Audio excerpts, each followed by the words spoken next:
Berita baik kepada korang yang nak pakai Toyota Noah. Depan saya ni ada satu model Toyota Noah tahun 2022.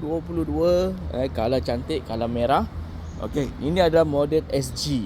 Okey, walaupun dia SG ni dia speknya rendah sikit daripada SZ, tapi yang model dekat depan saya ni dia ada 360 kamera. Jom saya tunjuk dalam dia. Okey, ini belah dalam dia. Okey. Dekat sini macam biasa steering sama. Dia ada multifunction steering.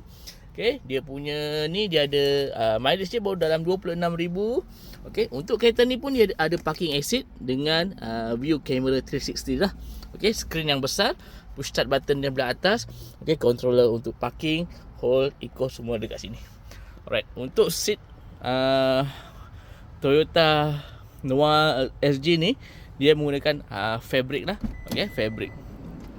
Okey, kereta ni datang dengan 7 seater. 7 seater. Dia ada 2 power door lah. Okey, untuk model SG dia tidak ada power boot. Itu sajalah.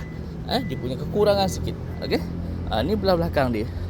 Okey, harga untuk kereta ni dalam 158 saja. Okey, dia agak murah sikitlah. Okey. Kereta tahun 2022 ready stock guys. Okey, siapa yang berminat Roger segera saya. Assalamualaikum.